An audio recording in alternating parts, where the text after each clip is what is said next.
Is it true that there is more book to the Bible? If so, why have they taken them out? Well, yes, there are more books, and these books are only accepted by the apostolic churches. When I say apostolic, I mean Catholic and Orthodox. Orthodox both Eastern and Oriental, and the Church of the East as well. So the Bible that I have in my church consists of 73 books instead of 66. 73 books. We have our youth ministry gathering once a fortnight on Wednesdays. It was just Wednesday, just passed 2 days ago. And the next meeting is a fortnight from that Wednesday that just passed. We've given Holy Bibles to the people that attend our youth ministry. Those Bibles are made out of 73 books, not 66. So you have 1st and 2nd Maccabeans, we have Tobit 1 and 2, and other books. You don't find in the common Bible that you have, reason being, the common Bible that you have readily available, it is a Protestant print, my beloveds. And a Protestant print derives from what they call the Septuagint translation, the 70th Elders, that was translated in around 250 BC by the Roman emperor in the name of Ptolemy. Ptolemy, he was the emperor ruling, and he happened to rule over Egypt as well. He established a library that had every single book that existed on the face of this planet. He built the library. It took him years, but he gathered every single book that was established and published at his time. The Jewish people that were living in Alexandria at the time went to the emperor and they said, your library, by the way, emperor, is missing one book. And this book is found with one nation, and this nation will never give you this book. He said, which book is that?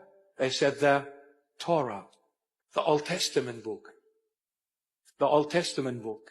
It is the Jewish, the Israelite people book. And they won't give it to you because it's sacred. He said, well, let me see. So he went, since he was ruling, he gathered 70 elders from the Israelite nation, extremely well informed and embedded in the scriptures of the Old Testament, and very well educated in both the Hebrew and the Greek, Old Greek language. Very well informed in both language, Hebrew and Greek. So he grabbed those 70 elders and he placed each one in a different location where no one could have communicated with the other. So 70 elders, one in this city, the other one in the other city. And then he got, let's say, chapter 1 of Genesis. He made out of that chapter 1 of Genesis 70 copies.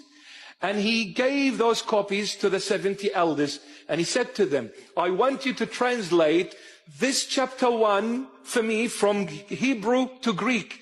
It was the first time ever for the Old Testament, which is written in Hebrew. That's the original text of the Old Testament, Hebrew language. It was the first time ever that the Hebrew text being translated into Greek, around 250 BC, by Ptolemy, the emperor of the Roman Empire. And he said to them, chapter 1, you translate from Hebrew to Greek.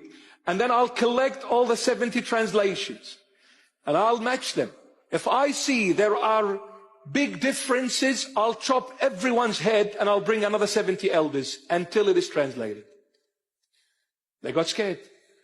They translated the Old Testament into Greek. However, traditions say that they hid deliberately 7 books because they didn't want to give the entire book to a pagan emperor. That's a defilement as far as the Jewish people are concerned. You are defiling our sacred book. So they said, traditions say that they hid 7 books deliberately, so that way we gave you the book but not the entirety of it.